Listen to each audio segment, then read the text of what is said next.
Howdy folks, Timber Drifter here.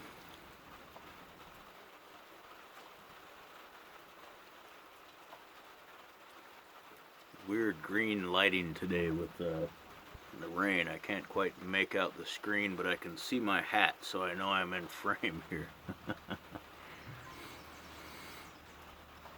So this is a video response for Philly Piper's 200 sub giveaway.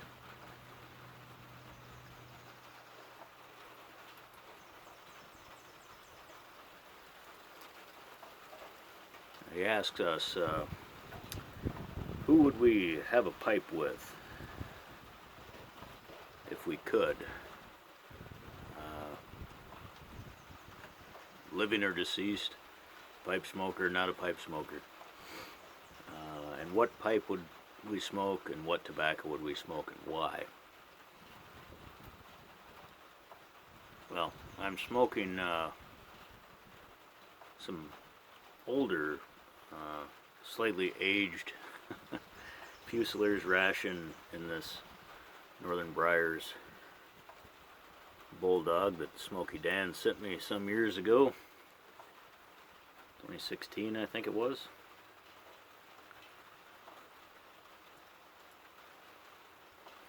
One of my favorite pipes.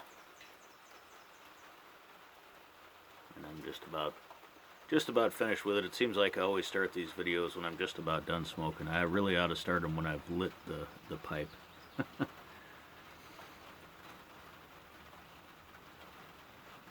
that's what I'm smoking right now. That's not what I would choose to smoke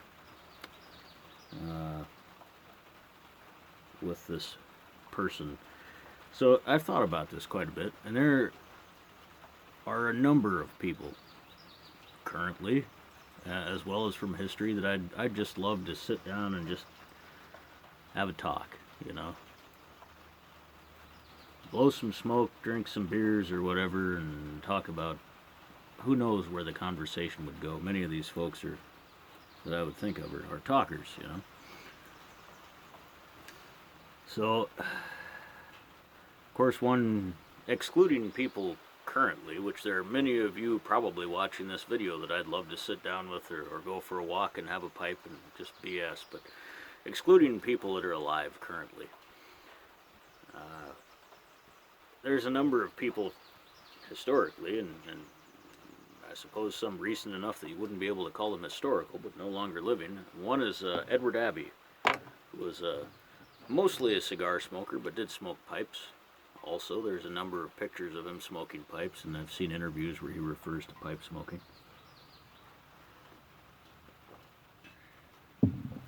Love to sit down and BS with that guy. Or go for a hike with him, or whatever, you know. Another fellow, not a pipe smoker, cigarette smoker, Jim Harrison, the author, one of my favorite authors and poets. We actually exchanged a letter, one apiece, once, many years ago. The only contact I had with him. Love to sit down and BS with that guy, blow some smoke and drink some good wine. There's another that I ran across recently that's one of those figures from kind of the earlier 20th century, although she existed within the entire 20th century. I think she was born in 1902 and died in 2000, if I remember correctly. And I have no idea how to pronounce her last name, but it's Gertrude Sanford Legendaire or something like that. It's an odd spelling that my dyslexic mind just can't quite grab a hold of, and I haven't seen anyone pronounce it to know how to say it exactly, but she was quite a character. Worth looking up. I think the last name is Legendre, if you choose to look it up. So, I don't know that she was, I know she smoked cigarettes, but there's kind of a famous picture of her on a hunt, I think in Wyoming, smoking a pipe when she was like 18 or something. Interesting person. Smoking or not, would love to sit down and have a conversation with her about whatever. And of course, some figures from history that are pretty controversial or not well thought of today that I'd love to sit down and bullshit with. Excuse my language. I'm trying to keep it clean in these videos, but I curse like a sailor or a construction worker in real life, so I'm trying to keep it clean for the videos, but every once in a while something slips in, you know. Of course, Winston Churchill, one of those people that I suppose he's generally pretty well thought of today, but some folks are offended by some of the things he said. But of course, that's a funny thing to be offended by things that people in the past said or thought that no longer have any, influence on the world. Times change, culture changes, language changes, ideas change. It's all a constant state of flux. But I don't need to defend Winston Churchill. Either way, I'd love to sit down and swig some whiskey and smoke some cigars with that dude.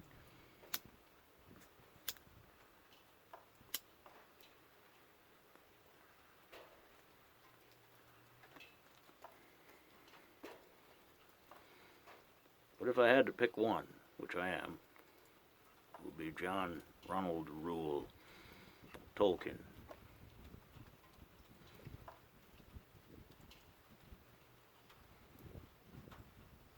Fascinating character. And I've spent so much time in the world that he created.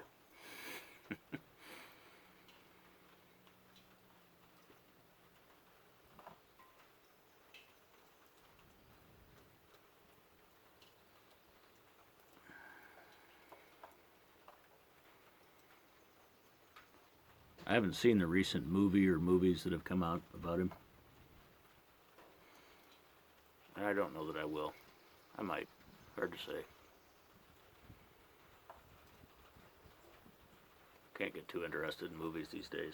But I've watched every interview I can find on YouTube. And fortunately, fairly recently, some videos have been uploaded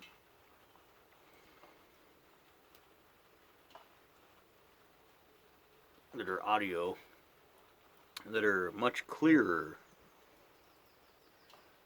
You can actually hear what the man's saying, make it out. Some of the older ones, it's difficult.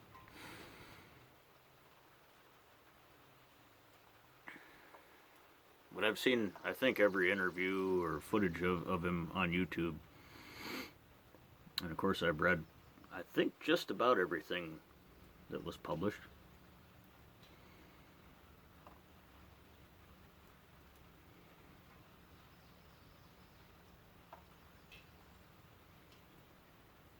And of course there's things I'd like to ask him about from the books, from the literature, but there's also I think I'd just like to talk with the guy. Not even bring up the books. If he brought it up, cool, we'll talk about it, but just sit in the pub and enjoy a few pints and a few pipes. And just talk about life. I'd like to hear what he had to say.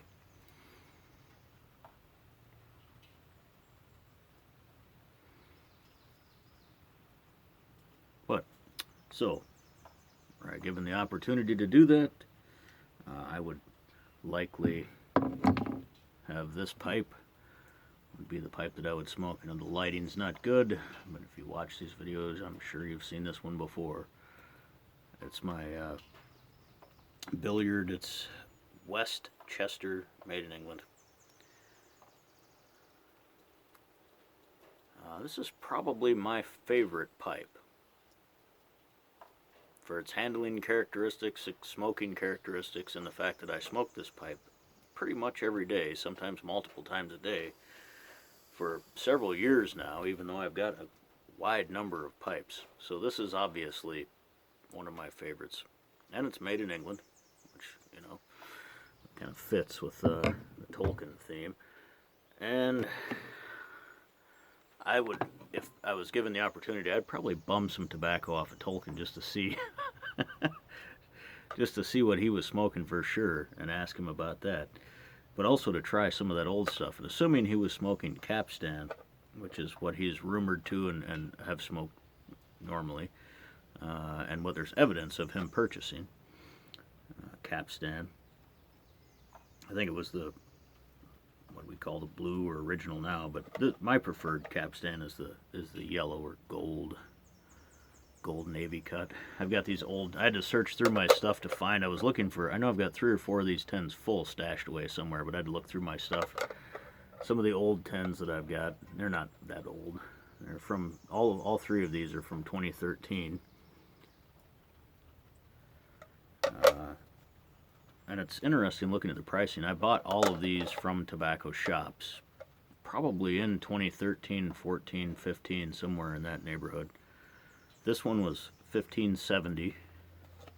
This one was $12.10, and this one was $15.70. So these must have come from the same place. But interesting. It was expensive even a number of years ago. I haven't kept every 10 of Capstan that I've smoked. I'm not sure why I kept these. I suppose because I hadn't thrown them out yet, and they don't have the labels on them like they all do now, so I imagine I'll keep a hold of them. But that's one of my favorite smokes. And I love these square 10s also. I don't smoke this stuff often because of the expense of it, and I've only been ordering tobacco off of the internet in the last couple of years, so before that it was always quite a treat. But I love the packaging. Of course, like I said, these are empty, but it's just very nice packaging. Nice tins. Square 10 is nice. Simple 10 art, and of course an old, venerable tobacco blend that supposedly Tolkien smoked the sister blend to that one. But who knows, maybe he smoked that one too. If I were able to sit down and talk with him, I'd ask. Assuming he gave me any space to talk, we'd have to find that out. But it's not going to happen unless I dream it. Or someone invents time travel, and I don't know that I'd want to go back in time and visit people anyway because of what I might cause to happen simply by my time traveling.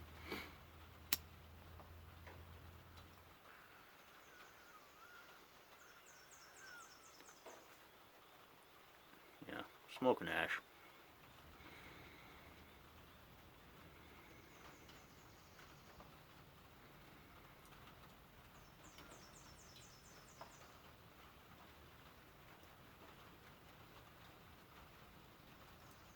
And of course, Philly Piper. Love to sit down and BS and blow some smoke with that guy, you know. And many of the rest of you out there. So, for now,